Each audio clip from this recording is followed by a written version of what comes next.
po jako akawuwo kitugondezaamu kati tugenda kukola n'amaanyi mu kaweefube w'okutumbula ebyobulamu wamu n'okutuusa obujjanjabi ku bantu masoso g'ebyalo, ekitongole ki Save the Health Uganda nga kino kikakalabiza emirimu gyakyo mu Luweero, Nakaseke ko ne Nakasongola kiwaddeyo pikipiki ezisaba mu 10 ez'ekika kya Boxer ziyambeko mu kusomesa abantu ebikwata ku byobulamu.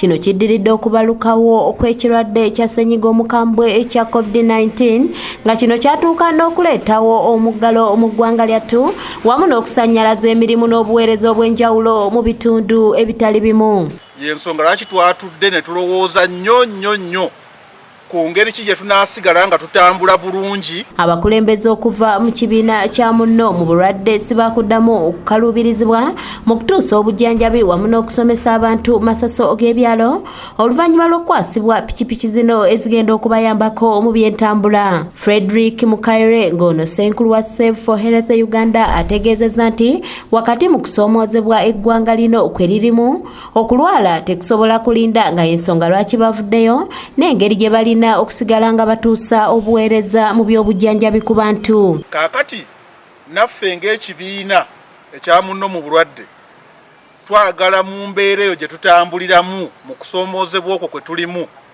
ate tulabe nga tetudda mabega, kubanga ne bwe tuba mu kusoomoozebwa kutya ne banigamba nti muddeyo eka mubeere temufuluma, kw'okulwala tekujja kukola ki?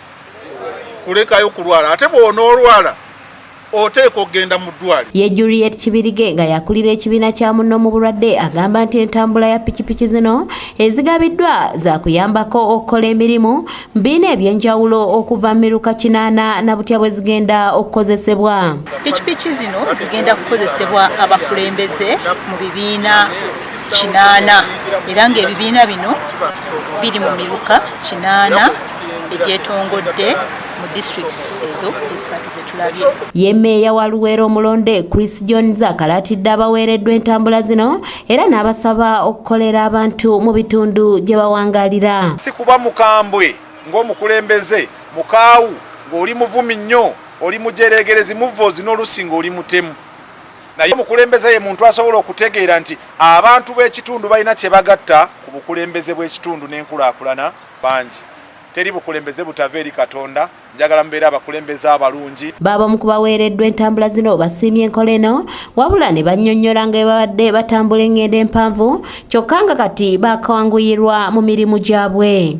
Naye kati kwe tufunye pikipiki zino era twebaza ekitongole kitusakiridde entambula eyo kijja twanguyira, kijja gezaako twanguyira era n'enkola eno okutambula okugenda mu maaso. Kitugondezaamu kati tugenda kukola n'amaanyi tulabe nga abantu bezza obujja. Doreen Namubiru yakusakidde eggulire lino ku lwa ABS Television. Mutandike okuwaanyisiganya ebirowoozo eby'enkulaakulana mu bulamu bwammwe.